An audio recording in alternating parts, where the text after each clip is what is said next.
the people that can give us some insight into products and consumer insights into electric vehicles with OEMs. And so this panel discussion is called Changing the Game, the Immediate Future of Electric Cars Today. And I've got an esteemed panel assembled here. First up is Neale Hill. He's president of the Ford Motor Company. Welcome, Neale. Anywhere you like. Anywhere you like. There we go. So that's Neale Hill, president of Ford Motor Company Africa. Then we've got Andrew Kirby. Thank you for being here again, Andrew, president of and CEO of Toyota South Africa Motors. Then we've got Mark Raine, co-CEO and executive director of Mercedes-Benz South Africa. Welcome, Mark. Peter van Binsbergen. I get that wrong every single time. CEO of BMW Group South Africa and Sub-Saharan Africa. Welcome, Peter. And then Jordaan, managing director of Grid Cars. Welcome, gentlemen, and thank you for being here. This panel is really based off some discussions that you guys and myself have had over the last couple of months, specifically around electric vehicles and the future of electric vehicles, and specifically centered around your organizations. So we've got about 40 minutes, and then we'll take one or two questions if there's time. But I'm going to jump around a little bit. So I'm going to start off with Neale. Put Neale in the hot seat first. Jim Farley recently spoke, Neale, about copying Tesla in terms of vertical integration, which Ford pioneered with the Model T. What is the future of electric vehicles at Ford in this context? So, George, that's a really good question, and we've been talking about this a lot within Ford Motor Company and trying to get an understanding in terms of what exactly it's going to take for us to be able to control the value chain and understand what exactly it's going to take for us to be successful in producing electric vehicles. If we go back to the company's origins with Model T, one of the things that Henry Ford did is that he integrated the entire value chain. So from the point, and I don't think very many people know this, but we actually had a rubber plantation in Brazil where we grew our own rubber trees to produce the rubber that went into the tires. And then slowly but surely over the years, what's happened is that the industry's become fairly diluted as we've become more and more reliant on component suppliers, where we are going out to other people who are producing the parts and putting them into our factories to allow us to build the vehicles. So the whole notion in terms of what we've been understanding from what Tesla have done is Tesla's a startup, of course, started with a blank sheet of paper. And they were able to design their production system and their distribution system with no hard points or anything that bound them to that. So the key thing that we've been doing for our electrification strategy is really looking about how we can emulate what we did right from the get-go. And as recent as July last year, we made announcements around signing takeoff agreements with a variety of different mines around the world, where we're actually looking to procure a takeoff of production from those mines that are going to support the chemistry that will go into our battery production. In addition to that, we've committed $50 billion over between now and 2026 to continue the investment into the growth of electric vehicles and looking really to grow the capacity that we have in terms of battery production. Our most recent experience, if you go and have a look at what happened with semiconductors, we got very hard hit with constraints, and that was because we were reliant on third-party suppliers. And I think that has further shaped the thinking that we've already had about building battery factories that will manufacture our own batteries at scale, and that's to support the objective that we have of delivering 600,000 vehicles globally this year and in excess of 2 million vehicles by 2026. So from an electric vehicle play, Ford Motor Company is taking this very seriously in terms of the investment that we're making, but it's all about understanding the chemistry that goes into the batteries, the source of those minerals, and securing that as part of your future. That's fascinating. So the vertical integration story, and then moving on to a slightly different strategy, and one size doesn't fit all. And I think I was speaking to somebody a little bit earlier on who said to me, the OEMs have a very, very difficult set of decisions to make. Some are pinning their flag to the mast of full battery electric. Some are pinning their mast to hybrids. Some are pinning their mast to hydrogen. Some are pinning their mast to all three. So Andrew, moving on to you, with Toyota's new energy vehicle approach for South Africa, how does Toyota see the reduction of your carbon footprint, given that you've got a slightly different strategy to moving to full battery electric? Well, thanks, George. That's right. We do have a slightly different strategy. In fact, we've got 6 different technologies we're pursuing. And even within those 6, we've got a multitude of different battery technologies we're pursuing as well. So our approach is not just how to get to a carbon neutral point of view, but how do you get there quickly? And access and scale and impact is very important. And we know right now that battery electric vehicles, for example, are quite expensive. We have shortages of batteries around the world. In fact, we're being short supplied in South Africa. We'd like to accelerate our rollout of NEVs, but there are significant constraints. So, the other technologies all play a part because our customers use our vehicles in so many different ways. But the other side of the coin is making sure that our footprint is also carbon neutral, which means that we need to decarbonize our manufacturing processes, our logistics processes, our suppliers, our dealers. So it's quite a big project to work on all the different elements. We already have our Hina plant that's carbon neutral. We've got our distribution warehouse in Kempton Park that'll be carbon neutral next year. And we're rolling out green energy into our manufacturing processes, but also investing a lot into low emission technology in the manufacturing process, reducing wastage. So it's a big project, and you've got to look at it, I think, holistically. I think all the OEMs have a similar approach. That's interesting. It's a different approach, and I suppose many people criticize different approaches depending on what their perspective is. Two approaches that really all roads will lead to Rome, and that's carbon neutrality, better for the environment, better technologies. But moving on to Mercedes-Benz, and Mercedes has kindly given me the Mercedes-Benz EQS to drive for the last couple of days, and you've launched 6 EQ models in South Africa, Mark. What measures have you implemented with the launch of this EV range, and how have you addressed customer pain points? I mean, for me, it's first of all bringing the product to the market in South Africa is vitally important, because only if we have the full portfolio or the full range of vehicles available, we can demystify the whole topic. So irrelevant if whatever manufacturer or in whichever segment you play, having the full availability in the market for the customer to choose is for me a trust building exercise, and also showing the confidence we have in this technology and also in the market in South Africa. And it doesn't matter if you're in more the entry level segments or the top end segment, having the same kind of technology available is vitally important. Besides having all the products available, obviously the main topic is always going to be charging. And for me, the charging topic, I always put it that way, that South Africa is a late follower, but that also enables us to learn and copy and paste things which have gone well in other markets. So, for instance, now we've gone down the road of the strategy that every Mercedes EQ we deliver comes free of charge with the installation of a charger at home, which, especially in the South African context, is vitally important, because most of our clients, our customers, have houses or residences where they can facilitate a charger at home. Also, looking at investing into the charging network is vitally important. So in comparison to Europe, that's a totally different ballgame here. The charging topic, I think, whereas in other parts of the business, manufacturers probably compete with one another, on the charging topic we need to collaborate, because only then we get scalability into it and we can all benefit in that. But third-party providers, because we also don't run petrol stations at the end of the day.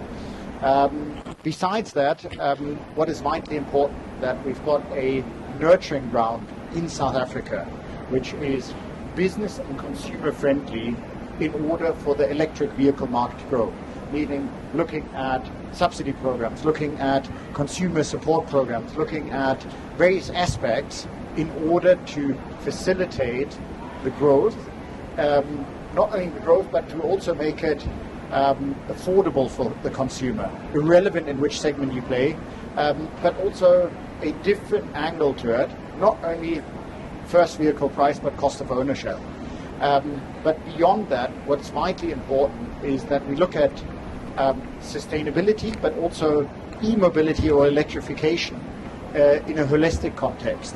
Meaning, for instance, training of first responders. If you're in an accident situation, first responders need to be trained differently than in the past. The service and after-sales network. Obviously looking at supply chain and after-sales parts topics. So there are various aspects, and having a holistic approach to the whole topic of e-mobility is vitally important for it to be successful. Thank you, Mark. I mean, that's fascinating. And again, all roads lead to Rome, and different strategies for different OEMs and how to get there. So moving on to Peter, BMW has invested 4.2 billion rand, or is to invest 4.2 billion rand over the next 5 years into the Roslyn plant to build the next generation X3 SUV.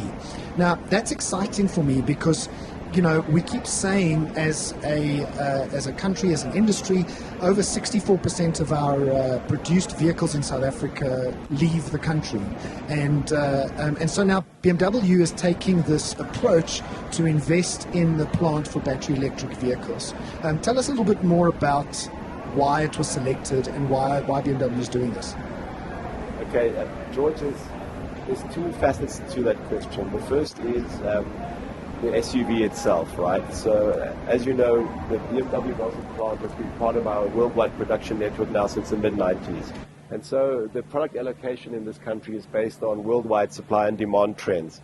And we saw the SUV gaining in popularity over the last decade, and so we switched from the 3 Series plant to an X3 plant. So now what we're really excited about is that we're getting the next generation of X3, which means we can leverage the investment made in the plant in 2018 for another production cycle.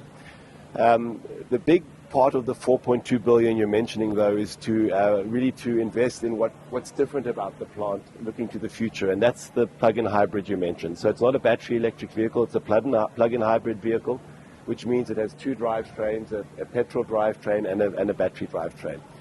And so how that came to pass really was, you mentioned the figure, I think 64% export or 74%. We're 96% export. BMW South Africa exports most of our volume to the world, and a large portion of that's going to Europe and to the UK. And as we all know, they're switching to BEVs in 2035 onwards.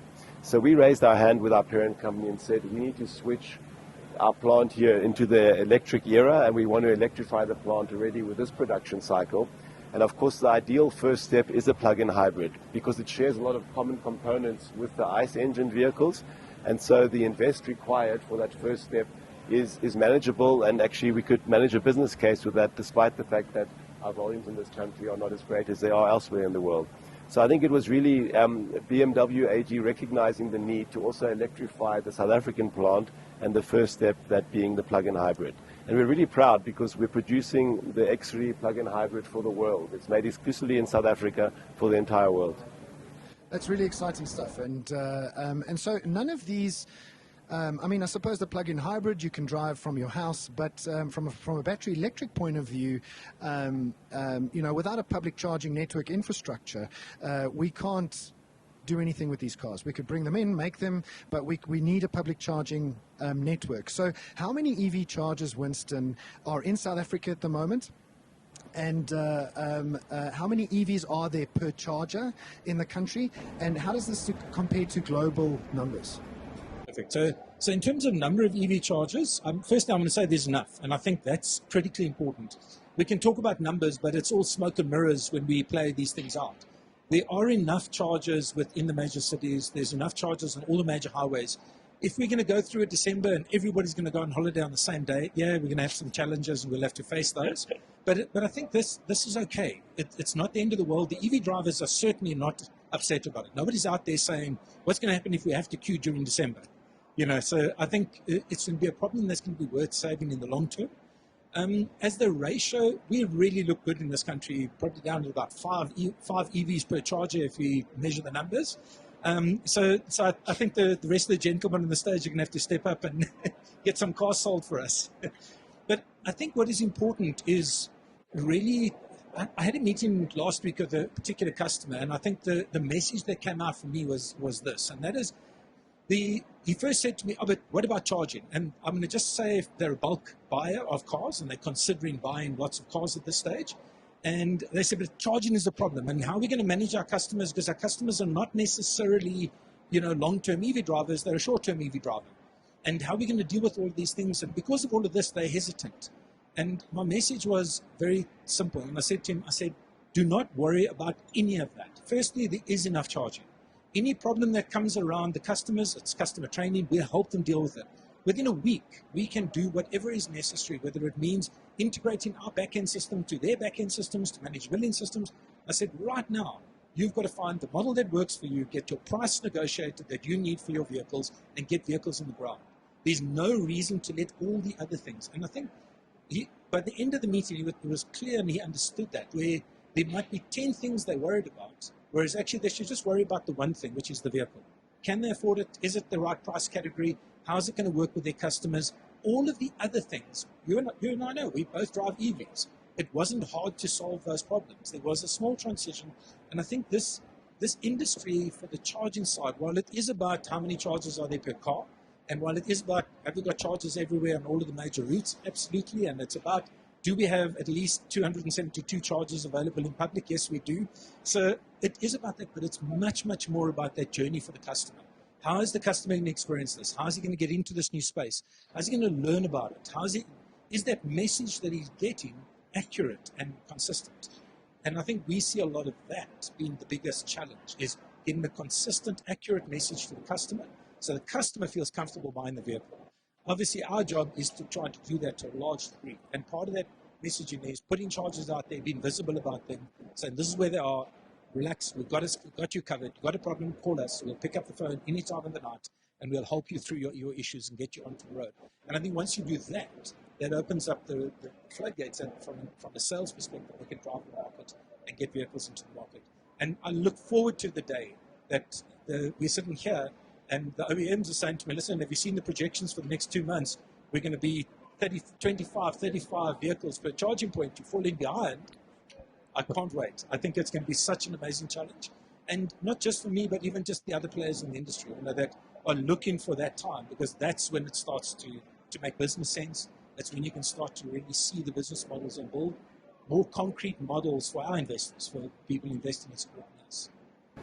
Thanks, Winston. I mean, it's the reliability and stability of the charging network is important. And Peter gave me an iX40 to drive. This was when it first launched last year, and I drove his car down to my mom in the middle of the Free State, and I remember stopping at the casino to charge the BMW, and the charger was offline, and within minutes. I texted Grid Cars Help, and they sent me a PIN, and it wasn't even 5 minutes, and I manually started charging the car. So that reliability is important, but I think personally, from a personal use case point of view, we're already there. I think we're already there. So back to you, Neale. You were talking about supply chain and vertical integration a little bit earlier on. How important is supply chain disruption, particularly with EVs in South Africa? George, I think it's absolutely critical, and I think as we look to build capacity and stability in terms of our ability to be able to not only produce for ourselves, but also for export, which is such a critical piece of our business, we have to look at the lessons that have been learned in other parts of the world already. So as an example, when we launched F-150, our F-150 Lightning, or the Mustang Mach-E in the US, it literally took less than a week for us to get to 200,000 orders. And this was months before we actually started producing the first vehicle. What we very quickly learned in that process was that we had already exceeded the battery capacity in terms of available batteries for the units that we needed to be able to produce. So that is going to be an example of what the supply chain stability is going to require, is our ability to be able to support the demand that will come through, and hopefully we're going to see the adoption rates coming, accelerating. But that absolute supply chain is going to be critical if we're going to be able to do it credibly and be able to support the exports that are needed to be able to keep the South African auto industry competitive on a global scale. So some very, very big challenges in that particular space that we need to work our way through. And then part of that is going to be about where we go from a battery assembly versus battery manufacturing, importation process in the early days as we look to establish our footprint in the EV space or the NEV space as we go forward. We certainly know that our supply chain logistics in South Africa have some significant challenges. So certainly those are going to be areas that we're going to need to continue to work on and make sure that we've got a very robust plan going forward. So in that same vein, Andrew, what investment is Toyota making in lithium mining and battery production facilities? So we're making significant investments in battery technology and battery manufacturing. At the moment, we're not making investments in mines themselves. We are making investments in purifying the lithium and into the actual manufacturing of the cells. We're also looking at solid-state batteries. We hope to be able to commercialize that by 2028. It may seem a long way away, but it's actually around the corner. So I think we're going to have a multitude of different battery technologies that we can make available. I think the challenge, as Neale pointed out, is going to be matching the supply with the production requirements and the demand from customers. And so I think we've all put a tremendous amount of investment into battery manufacturing. The challenge for us in South Africa is all of that investment is outside of the continent. And we obviously want to grow our manufacturing base, but also continue to export. And so logistically shipping these heavy batteries to South Africa and then manufacturing the batteries and shipping them on to our customers is certainly something we have to think differently about. So moving on to Mark again, and talking about outside our market that Neale and Andrew are referring to, what lessons has Mercedes learned? What lessons have Mercedes learned in bringing the EQ models to South Africa from overseas countries or markets outside of our country? I mean, one of the lessons which is important is that, as I mentioned previously, you have to look at the whole context holistically, and it's not the one or the other factor which you need to get right. A second topic is obviously what I mentioned before is the charging topic, but overall, you need to, especially at the beginning, stimulate growth and consumer demand. That is so vitally important. It doesn't matter how much BMW or we produce in South Africa, how much is exported, how much is imported, but for me it's the local market will drive whatever we also produce locally. So looking at the consumer, making it viable, and also enabling the consumer in South Africa to actually purchase that is vitally important. But we've learned, especially in Asia, setting the premises right, the parameters right, is important for the uptake by the customer to come thereafter. So it doesn't help to debate if we've got enough charging stations or not. We need to invest into the charging network in order then, when, let's say, that ketchup bottle effect, which everybody talks about, comes, we're ready to serve the market. And that's why also we from our side have collaborated with Gridcast in order to invest into charging. We're at the moment investing 15 million rands to build up chargers, and also on the product side that we bring the products, and we also equip our dealer network. Every dealer in South Africa from ours is equipped to sell and service electric vehicles, which is vitally important. It doesn't matter if you're in Newcastle, in Cape Town, or in Bloemfontein. We need to have that holistic nationwide approach. So, I mean, following on that, training approach that you alluding to, Peter. So, you've got a joint effort between the BMW Group and UNICEF to enhance STEM education for South African school learners. Give us more details about this partnership. Okay, the details will be announced quite shortly or in the near future, but our focus there was to look at South Africa's key problem with youth, and that's unemployment. So with this STEM approach with UNICEF, our idea is to help youth aged between the ages of 13 and 21 gain a deeper knowledge and understanding around digital topics, technology topics, science topics, and really actually get them excited about these topics while still in school to bring them closer towards our industry and employability in our sector. And we actually call it from learning to earning, and that's really the big goal. So what we'll be doing is we'll be investing money in technology equipment at the schools, so in their workshops and their laboratories, to make it possible for these youth to come to terms with this technology. We'll be running technology and science competitions to stimulate them to compete, to gain knowledge and apply the knowledge. And we'll also be working on consulting as they transition from school to workplace and helping them choose the right direction for their first jobs, for example, with mentoring programs and so on. So the idea is really to work closely with the youth and UNICEF, and our objective is to help address the unemployment issue in South Africa through our own sector that we're actively in.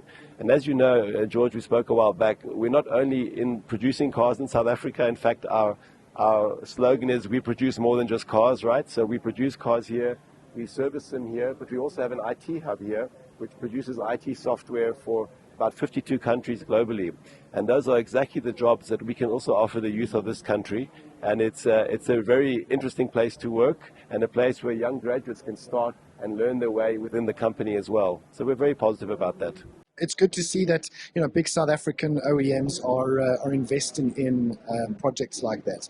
So onto you, Winstone. What are the challenges in South Africa when it comes to setting up charging infrastructure? Because it's quite easy to say, we need the charging infrastructure, but how difficult is it really? What are the challenges? Last mile supply, site demand. What are those challenges? Listen, I'm glad you said charging infrastructure, because I've heard a couple of the talks and they talk about infrastructure, and after a minute or two of listening, you realize they meant, the sewage systems in the township or something. So from a charging infrastructure, I think there's two big parts to this. The one is building infrastructure where we know it's necessary, and building infrastructure where there's a perceived need for it. And the reason why I say that is that somebody's not going to buy an electric vehicle unless they see a charger where they perceive it's needed. Whereas in actual fact, once they get an electric car, it's about where should it be. The example I always use is there was a journalist once who wrote something, and he said, certainly I'm sure he wasn't from AutoTrader, but he said, he'd had a car for a week, it was really great, and he said, the minute they put a DC fast charger close to his house, he will get an electric car. And it's because they never installed a home charger for him, and based on that, he didn't have the right experience. So his perception was you've got to run around looking for a DC charger close to your house. If I look, I've got two DC chargers close to my house, which is Raine and Maine, and the charger that I charge the most on, excluding my office, would probably be like Harry Smith, because that's a sort of pivotal point on routes that I would follow and places I go. So I think it's firstly around managing that, because you can't ignore it. It's got to be managed. You've got to understand, you've got to play both spaces. The next thing is empowering a route. So Gridcars has taken the philosophy from the beginning. When we did the N1, it took about 2 weeks and we had the whole N1 complete.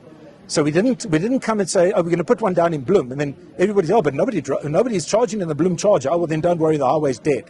It doesn't help if you don't have all of the chargers all the way down.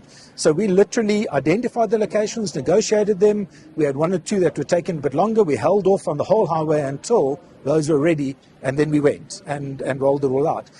I don't know that we can do that every time. We're looking now at the highway through Uppington and, Springbok and that area. And I think there it might be worthwhile doing a couple of piecemeal ones, to build the interest in that. Because it's an expensive highway. It's the longest highway here. It'll really cost a lot more money to do that. The next strategy that we've taken is to put chargers in the beginning every 200 kilometers. And then as we get more investment opportunity, to cut the difference and go for 100 kilometers. Yes, it sometimes helps to have two chargers in one place. So we've got two chargers in Colesberg, for example, and that sometimes helps with load, and also if there is load shedding, the other one might not be affected. So it sort of covers that side. But generally, we just want to give people more options. So I'd love to have a charger every 50 Ks, 100% consistently, because then you can make decisions that says, okay, I'll charge here and skip these two. Although good etiquette for EV drivers is to say never miss an opportunity to charge, even if it's only for 10 minutes, because then then that time that you get to a charger that's oh sure, but there's load shedding or there's a problem or something, you're not stuck. The worst scenarios we've had of customers being stuck at a charger, and I won't mention names or brands or anything, but they got stuck at a charger that was only 20 k's away from another DC charger, but they only had 7 k's on their range. And it was the start of a 4-hour load shedding schedule, and they'd driven past 3 perfectly fine chargers before that. And if any one of those they just charged, they would have had enough to just go past that one. So that principle is, yes, having a broad network on the things is good. Initially at a high resolution, so 200 kilometers, and then we cut that down and we build there. Between Uppington and Springbok, I think it's 300 k's, there's probably nothing. So it gets really hard to find the infrastructure, and that's the next level, is how do we get the right site to install? Because they need lots of power. A typical filling station nowadays has got half the amount of power of a big charger. 150 kilowatt charger is double the amount of power that the filling station uses. So if we're getting to the stage now where that's going to become interesting. I don't think we're going to have real power problems in the country, but we are going to have these clusters of where you'd need lots of charging in one area, of trying to bring enough power into that area at the time. Obviously things like renewables are going to help in that space as we expand.